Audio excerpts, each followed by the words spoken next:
Nonstop national bulletin સાથે હું છું દેવાંગ। જોઈએ સમાચાર નોનસ્ટોપ અંદાજમાં। દેશની 65% યુવા વસ્તીને ધ્યાનમાં રાખીને કેન્દ્ર સરકાર લોકસભા અને વિધાનસભા ચૂંટણીમાં ઉમેદવારની વયમર્યાદા ઘટાડવાનું વિચારી રહી છે। ઘણા રાજકીય પક્ષો તેની તરફેણમાં છે। આ પક્ષો દલીલ કરી રહ્યા છે કે જો મહાનગરપાલિકા પરિષદની ચૂંટણી લડવા માટેની વયમર્યાદા 21 વર્ષની છે તો વિધાનસભા અને લોકસભા માટે આ વયમર્યાદા 25 વર્ષની કેમ રાખવામાં આવી છે। જો 18 વર્ષની ઉંમરે યુવાનો મતદાન કરીને સરકારને પસંદ કરી શકે છે તો તેઓ સરકારમાં કેમ જોડાઈ શકતા નથી। RLD, MIM, YSRCP, RJD, BJD, Uddhav જૂથની શિવસેના સહિત કેટલાક પક્ષો વયમર્યાદા ઘટાડવાની તરફેણમાં છે। ભાજપ અને કોંગ્રેસના ઘણા સાંસદો પણ ઈચ્છે છે કે વયમર્યાદા ઘટાડવાનો સમય આવી ગયો છે। સૂત્રોનું કહેવું છે કે કેન્દ્ર સરકારે આ અંગે ગંભીરતાથી વિચાર મંથન શરૂ કરી દીધું છે। ભારત યુવા દેશ છે, પરંતુ સરકારનું માનવું છે કે 2030 પછી દેશના લોકોની સરેરાશ ઉંમર વધવા લાગશે। તેથી જ આગામી 7 થી 8 વર્ષ એવા છે કે વધુને વધુ યુવાનોને લોકપ્રતિનિધિ તરીકે સંસદ કે વિધાનસભામાં પહોંચવાની તક મળી શકે। આથી આ મુદ્દે જલ્દી નિર્ણય લેવાય તે જરૂરી છે। દેશની વસ્તીની સરેરાશ ઉંમર 25 વર્ષ છે, જે ચીન કરતાં 10 વર્ષ નાની છે અને યુએસ કરતાં 15 વર્ષ નાની છે। એટલે કે વિશ્વના કોઈ મોટા દેશમાં ભારત જેવી યુવા શક્તિ નથી। આવનાર 20 વર્ષમાં ભારત પણ તેનો સાથ છોડશે નહીં। તેથી સરકાર માને છે કે યુવાનોને મહત્તમ તકો આપીને ક્રાંતિકારી પરિવર્તન લાવી શકાય છે।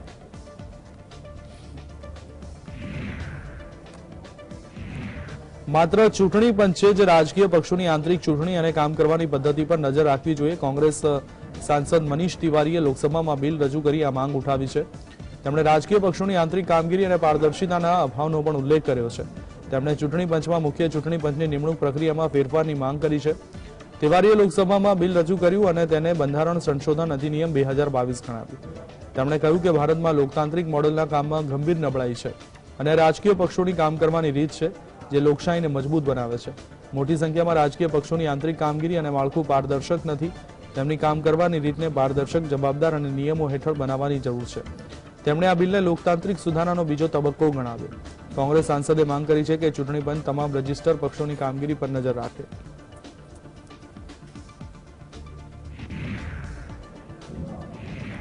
દેશની અર્થવ્યવસ્થા પર સોમવારે લોકસભામાં જોરદાર ચર્ચા થઈ હતી। વિપક્ષે ડોલર સામે રૂપિયાની કિંમતમાં ઘટાડાને લઈ સવાલ ઉઠાવ્યા હતા। તેના પર નાણામંત્રીએ કહ્યું કે સંસદમાં કેટલાક લોકો દેશની વધતી અર્થવ્યવસ્થાથી ઈર્ષા કરે છે। ભારત સૌથી ઝડપથી વિકસતું અર્થતંત્ર છે, પરંતુ વિપક્ષને તેનાથી સમસ્યા છે। કોંગ્રેસના સાંસદ રેવનાથ રેડ્ડીએ પ્રશ્નકાળ દરમિયાન કહ્યું કે કેન્દ્રને માત્ર સરકાર બચાવવાની ચિંતા છે। રૂપિયો સતત ઘટી રહ્યો છે તેની કોઈ ચિંતા નથી। કોંગ્રેસ સરકારમાં જ્યારે ડોલર સામે રૂપિયો 66 હતો ત્યારે ભાજપ કહેતો હતો કે રૂપિયો આઈસીયુમાં ગયો। હું નાણામંત્રીને પૂછવા માંગુ છું કે શું પૈસા વસૂલવા અને તેને ઘરે પાછા લાવવાની કોઈ યોજના છે? જેના પર નાણામંત્રી નિર્મલા સીતારમણે જવાબ આપ્યો કે કોંગ્રેસના સમયમાં માત્ર રૂપિયો જ નહીં પરંતુ સમગ્ર અર્થવ્યવસ્થા આઈસીયુમાં હતી। કોરોના મહામારી અને રશિયા યુક્રેન યુદ્ધ છતાં ભારતની અર્થવ્યવસ્થા આજે વધી રહી છે, જેના કારણે સંસદમાં બેઠેલા કેટલાક લોકોને ઈર્ષા થઈ રહી છે અને તેઓ નારાજ થઈ રહ્યા છે। દેશની વધતી અર્થવ્યવસ્થા પર ગર્વ હોવો જોઈએ, તેની મજાક ન ઉડાવવી જોઈએ। आज के तारीख में according to our finance minister reply 83 rupees 20 पैसा। आईसीयू से 2 रास्ते हैं सर। एक रास्ता ठीक होकर घर पर आना, दूसरे रास्ता मर्चरी को जाना। तो ये 83 रुपीज 20 पैसा अगर रुपए का वैल्यू था डॉलर के, तो हम सीधा सीधा मर्चरी में चले जा रहे हैं। इसीलिए मैं ये पूछना चाह रहा हूं हमारे फाइनेंस मिनिस्टर से, अगर आईसीयू से घर लाने के लिए कोई एक्शन प्लान है क्या? पूरे इकोनॉमी सिर्फ डॉलर, सिर्फ रुपी नहीं, पूरे इकोनॉमी तब आईसीयू में थी। पूरे दुनिया भारत को फ्रेजाइल 5 में रखा गया था और उस समय हमारे फॉरेन एक्सचेंज रिजर्व बिल्कुल नीचे था। बहुत सारे लोगों को इसमें दिक्कत है सर। आज पैंडेमिक हो, उसके बाद भी रशिया यूक्रेन वॉर हो, उसके बाद भी हमारे इकोनॉमी फास्टेस्ट ग्रोइंग इकोनॉमी है। और मैं आज भी कह रही हूं रुपया के विषय कितने लोग को अंदर से ऐसे जलन हो रही है। લખીમપુર ખીરી હિંસા કેસમાં કેન્દ્રીય મંત્રી અજય મિશ્રાના પુત્ર આશિષ મિશ્રાની જામીન અરજી પર સુપ્રીમ કોર્ટમાં સુનાવણી હાથ ધરવામાં આવી હતી। આશિષ મિશ્રાને હાલ જામીન મળ્યા નથી। હવે આ મામલે 11 જાન્યુઆરીએ સુનાવણી થશે। આરોપી વતી ધારાશાસ્ત્રી મુકુલ રોહતકીએ કહ્યું કે નીચલી કોર્ટે આશિષ મિશ્રાની ડિસ્ચાર્જ માટેની અરજી ફગાવી દીધી છે. તેમની સામે આરોપો ઘડવામાં આવ્યા છે. ઘટના સમયે તે કારમાં ન હતો. હજુ 1 વર્ષથી વધુ સમય જેલમાં છે. અગાઉ હાઈકોર્ટે જામીન આપ્યા હતા, પરંતુ સુપ્રીમ કોર્ટે જામીન રદ કરી ફરી કેસ હાઈકોર્ટમાં મોકલી આપ્યો હતો. આશિષ મિશ્રાએ અલ્હાબાદ હાઈકોર્ટમાં જામીન રદ કરવાના નિર્ણયને સુપ્રીમ કોર્ટમાં પડકાર્યો છે. છેલ્લી સુનાવણી દરમિયાન સુપ્રીમ કોર્ટે કહ્યું હતું કે પહેલા આ મામલામાં નીચલી કોર્ટમાં આરોપ ઘડવાની મંજૂરી આપવામાં આવે, ત્યારબાદ તે જામીન અરજી પર સુનાવણી કરશે. 6 ડિસેમ્બરે લખીમપુરની એડીજે કોર્ટે આશિષ સહિત તમામ 14 આરોપીઓ સામે આરોપો ઘડ્યા હતા.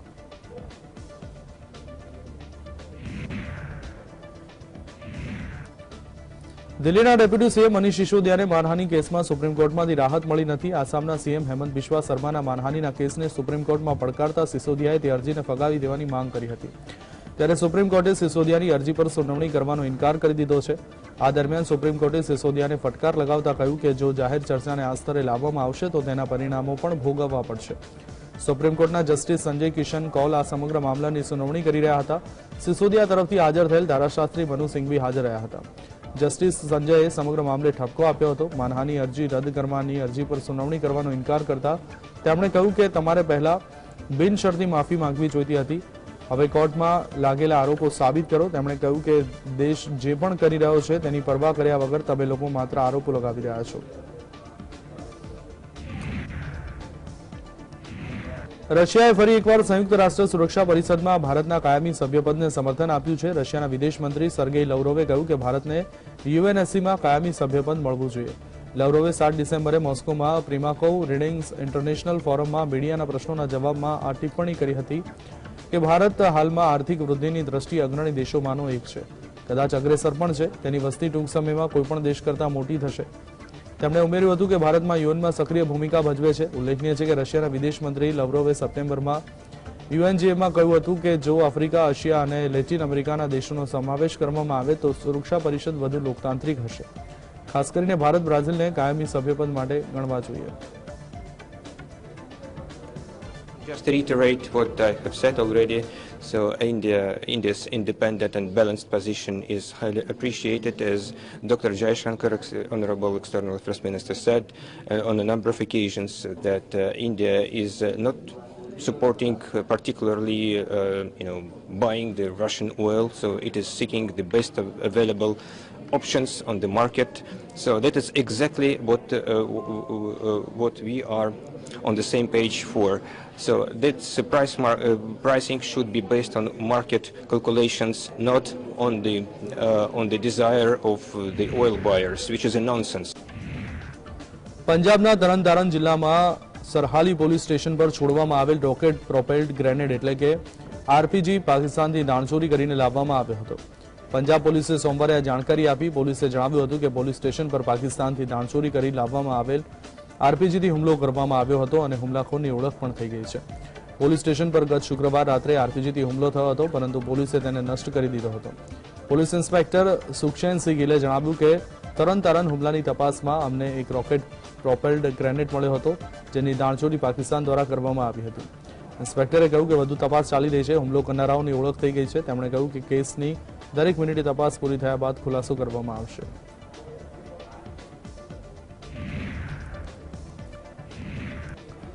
સંસદમાં હાલ શિયાળુ સત્ર ચાલી રહ્યું છે. તે દરમિયાન ભારતીય જનતા પાર્ટીના સાંસદ અને બિહારના પૂર્વ નાયબ મુખ્યમંત્રી સુશીલ મોદીએ ₹2000ની ચલણી નોટોને નાબૂદ કરવાની વાત કરી હતી.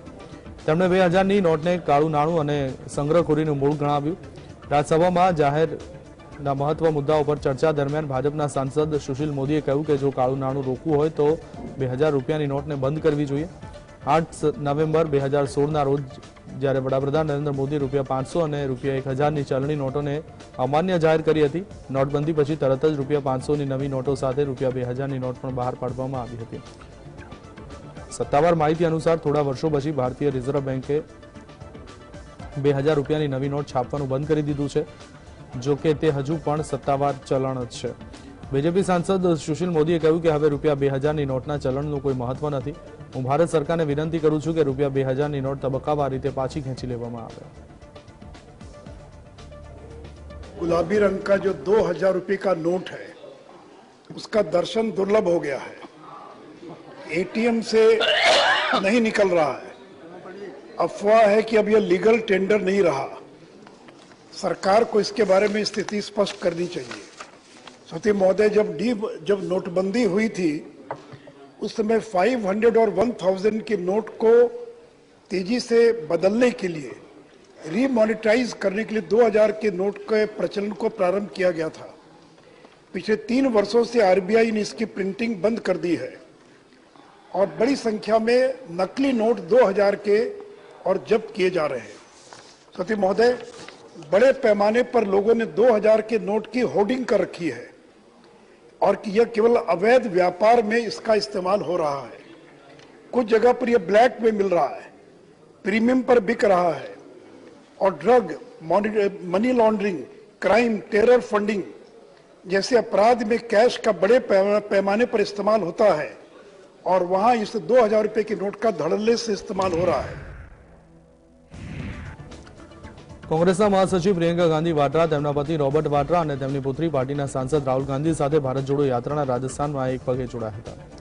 પક્ષના કાર્યકરો સાથે પડોશી જિલ્લાઓની સેંકડો મહિલાઓ પણ જોડાઈ મહિલા સશક્તિકરણનો સંદેશ ફેલાવવાના પ્રયાસ કર્યા હતા। ભારત જોડો યાત્રાનો રાજસ્થાન પ્રકરણ મહિલા શક્તિ સમર્પિત છે। યાત્રામાં રાજસ્થાનમાં પરંપરાગત લોક નૃત્ય રજૂ કરતા કલાકારો સાથે કોંગ્રેસના મહાસચિવ પણ જોડાયા હતા। કોંગ્રેસે ગાંધીજી સાથે કૂચ કરતી મહિલાઓનો વિડીયો અને ફોટા ટ્વીટ કરી નારી શક્તિ પદયાત્રા તરીકે પણ બિરદાવી હતી। કોંગ્રેસના મહાસચિવે યાત્રાનો વિડીયો ટ્વીટ કરી લખ્યું કે મહિલાઓ આજે ટોપર છે અને હંમેશા રહેશે। સોમવારના રોજ ડિમ્પલ યાદવે સંસદ ભવન પહોંચી મેનપુરીના નવા સાંસદ તરીકે શપથ ગ્રહણ કર્યા। તેમણે મેનપુરીમાં યોજાયેલ લોકસભા પેટા ચૂંટણીમાં ભારતીય જનતા પાર્ટીના ઉમેદવાર રઘુરાજ શાક્યને 2,88,461 मतों हराव्या था। संसद सभ्य तरीके शपथ लेवा आवेल डिम्पल यादव साथे तेमना पति तेमज सपा प्रमुख अखिलेश यादव पण साथे आव्या हता। मैनपुरी लोकसभा पेटा चूंटणी जीत्या बाद समाजवादी पार्टीना सांसद डिम्पल यादवे संसद सभ्य तरीके शपथ लीधा। ते पोताना पति अने समाजवादी पार्टीना वडा अखिलेश यादव साथे दिल्हीमां संसद भवन पहोंच्या हता। गृहमां स्थान ग्रहण कर्या बाद डिम्पले कोंग्रेसना नेता सोनिया गांधीना चरण स्पर्श करी आशीर्वाद लीधा हता। जहाँ महंगाई की बहुत बड़ी दिक्कत है, जहाँ महिला सुरक्षा की बड़ी दिक्कत है उत्तर प्रदेश में, तो और जहाँ युवाओं के रोजगार की और नौकरियों की दिक्कत है, तो आप देखेंगे आने समय में समाजवादी पार्टी सभी इश्यूज उठाएंगे। लोगों ने नेताजी के काम पर, नेताजी को याद करके और नेताजी ने जो विकास किया था मैनपुरी का या जो लोगों के लिए काम किया था उसको लेकर के लोगों ने वोट दिया और नेताजी की ने जो विरासत में हम लोगों को समाजवादी आंदोलन दिया है, हमारी जिम्मेदारी बनती है समाजवादी आंदोलन को और कैसे और अगले 50 साल तक लेके जाएं। मैनपुरी के परिणाम ने नकारात्मक राजनीति को ठुकराया है और मैनपुरी के लोगों ने प्रतिज्ञा ली है कि सकारात्मक और सौहार्द की राजनीति आगे चलेगी। हरियाणाना मुख्यमंत्री मनोहरलाल खट्टरने तेना पद उपरथी हटावવાની અટકળો ચાલી રહી છે। અત્યાર સુધી મુખ્યમંત્રી ચૂપ રહ્યા હતા, પરંતુ હવે મૌન તોડ્યું છે અને આ બાબતે એક પ્રતિક્રિયા આપી છે। મુખ્યમંત્રી ખટ્ટરે કહ્યું છે કે કેટલાક લોકોને તો દરરોજ રાત્રે મુખ્યમંત્રી બદલીને સૂવાની આદત હોય છે। વ્યક્તિ અનુસાર કંઈ બદલાશે નહીં।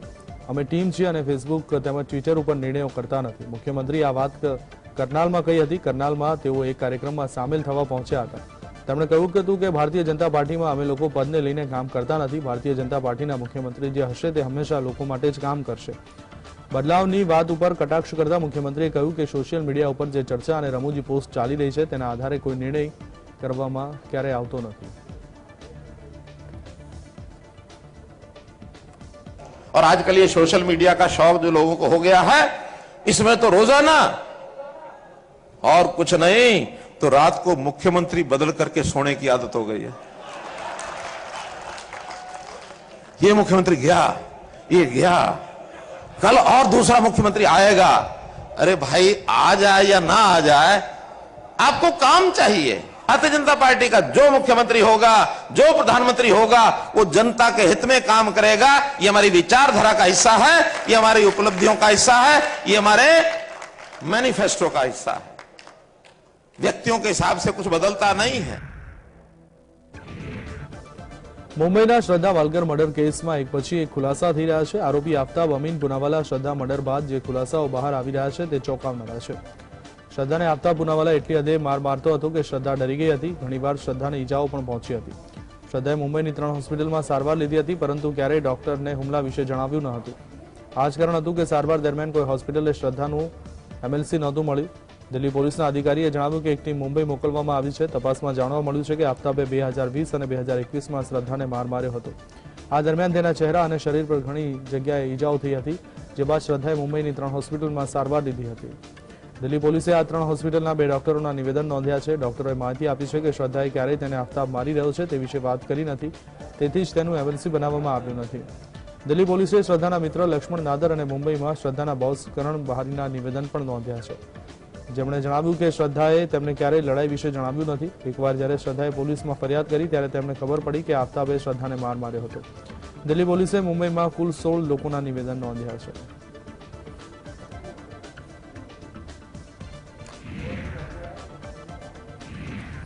હિમાચલ પ્રદેશના 15મા મુખ્યપ્રધાન તરીકે સુખવિન્દરસિંહ સુખુએ શપથ લીધા બાદ પદભાર સંભાળ્યો છે. રાજ્યપાલ રાજેન્દ્ર વિશ્વનાથ આર્લેકરે શિમલાના રીઝ મેદાનમાં સુખુને પદના શપથ લેવડાવ્યા હતા. સુખુની સાથે કોંગ્રેસના નેતા અને પ્રતિભાસિંહના નજીકના મુકેશ અગ્નિહોત્રીએ પણ ડેપ્યુટી સીએમ તરીકે શપથ લીધા છે. હિમાચલ પ્રદેશની ચૂંટણીના પરિણામ બાદ કોંગ્રેસના સીએમ તરીકે દાવેદારોનો રાફડો ફાટ્યો હતો. કોંગ્રેસના હાઈકમાન્ડ દ્વારા છેલ્લે સુખવિન્દરસિંહ સુખુના નામની મોહર લાગી હતી. હિમાચલ પ્રદેશની ચૂંટણીનું પરિણામ પણ ગુજરાત વિધાનસભાની ચૂંટણીના પરિણામ સાથે જાહેર થયું હતું. હિમાચલ પ્રદેશમાં સુખવિન્દરસિંહ સુખુ સતત 5મી વખત ધારાસભ્ય તરીકે ચૂંટાયા હતા. હિમાચલ પ્રદેશમાં કુલ 68 વિધાનસભા સીટો છે. કોઈપણ પાર્ટીને સરકાર બનાવવા માટે 35 સીટોની જરૂર હોય છે. કોંગ્રેસ અહીં 40 સીટો જીતી છે, ભાજપને 25, જ્યારે અન્યને 3 બેઠક. આપને એક પણ સીટ જીતી નથી. આ ચૂંટણીમાં 412 ઉમેદવારોનું ભાવિ દાવ પર હતું. सभी का मिक्सचर होगा, प्रोफेशनल्स का भी मिक्सचर होगा, सभी लोगों को हम आगे लाएंगे और जो भी मंत्रिमंडल आने वाले समय में बनेगा उसमें युवा भी होंगे, सभी वर्गों का लोगों को आगे लाया जाएगा और मंत्रिमंडल का दृष्टिकोण और जो मंत्री बनते हैं उनका क्या दृष्टिकोण होगा, इस दृष्टि से भी चर्चा की जाएगी कि प्रदेश में सत्ता नहीं, हम व्यवस्था परिवर्तन के लिए आए हैं. सभी का समावेश करके मंत्रिमंडल का गठन किया जाएगा. सरकार और संगठन का तालमेल कैसे किया जाए? बिल्कुल अच्छा तालमेल होगा. પટિયાલા હાઉસ કોર્ટમાં ઠગ સુકેશ ચંદ્રશેખરના કરોડો રૂપિયાની છેતરપિંડી કેસમાં સહ આરોપી જેકલીન ફર્નાન્ડીસ સામે આરોપો ઘડવા અંગે સુનાવણી હાથ ધરવામાં આવી હતી. હવે આ મામલે આગામી સુનાવણી 20 ડિસેમ્બરે થશે. 200 કરોડના મની લોન્ડરિંગ કેસમાં સુકેશ ચંદ્રશેખરનું નામ જોડાયા બાદ જેકલીન ફર્નાન્ડીઝની મુશ્કેલીઓ વધી ગઈ છે. એન્ફોર્સમેન્ટ ડિરેક્ટોરેટ એટલે કે ઈડીએ પોતાની ચાર્જશીટમાં અભિનેત્રી જેકલીનને આરોપી બતાવી છે. ત્યારથી તેની ધરપકડની માંગ ઉઠી રહી છે. સુકેશ અને જેકલીનનો પરિચય કરાવનાર પિંકી ઈરાનીની પણ ઈઓડબ્લ્યુ દ્વારા 3 દિવસની પોલીસ કસ્ટડીમાં પૂછપરછ કરવામાં આવી હતી. 15 નવેમ્બરે જ બોલિવૂડ એક્ટ્રેસ જેકલીનને મની લોન્ડરિંગ કેસમાં મોટી રાહત મળી છે. ત્યારબાદ પટિયાલા હાઉસ કોર્ટે તેને 2 લાખ રૂપિયાના અંગત બોન્ડ પર જામીન આપ્યા હતા. જોકે જેકલીન કોર્ટની પરવાનગી વગર દેશ છોડી શકતી નથી. આ પહેલા 10 નવેમ્બરે તમામ પક્ષકારોને સાંભળ્યા બાદ કોર્ટે જામીન પરનો નિર્ણય સુરક્ષિત રાખ્યો હતો.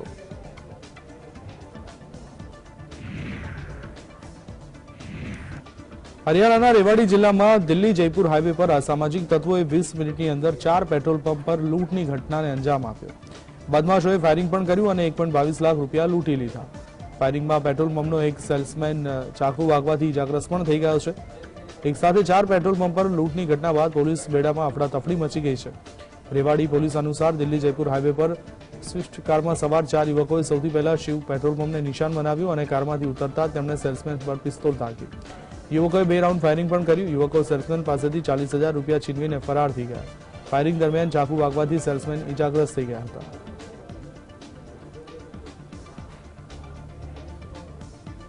वहाँ से गाड़ी आई, जो एग्जिट गेट होता है वहाँ से यहाँ पे गाड़ी आई, फुल स्पीड में स्विफ्ट वीडीआई गाड़ी थी, तो यहाँ पे लगी. उन्होंने उतरते ही गन लोड करी और सेल्समैन से बोला कैश वो जितना भी पैसा है सब निकाल दो.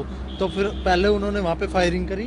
फिर दूसरी फायरिंग में जैसे ऑफिस में से निकल के आया, मुझे लगा कि ऑफिस कोई टायर फट गया गाड़ी का, तो मैं तभी भागा आया. तो उसने मेरे से ये बोला पीछे होले एक बिंदु दिखा के फिर उसने यहाँ पे फायरिंग मारते फिर हम तो पीछे भाग गए. फिर एक सेलमैन यहाँ पे खड़ा तो उसके थप्पड़ वप्पड़ मार के उसके पास से सारा कैश लेके लूट के सब कुछ लेके भाग गए. पंप पर आए और गन पॉइंट के ऊपर पैसे छीन करके लगातार इन कंटिन्यूस में 7-8 मिनट के अंदर ही लगातार 4 पेट्रोल पंपों पे वारदात करके स्विफ्ट गाड़ी में बैठ करके और जयपुर आगे साइड में चले गए। तो इन सभी पे अलग अलग टीमें गठित की हुई हैं, FIR दर्ज कर ली हैं और इन्वेस्टिगेशन जारी है।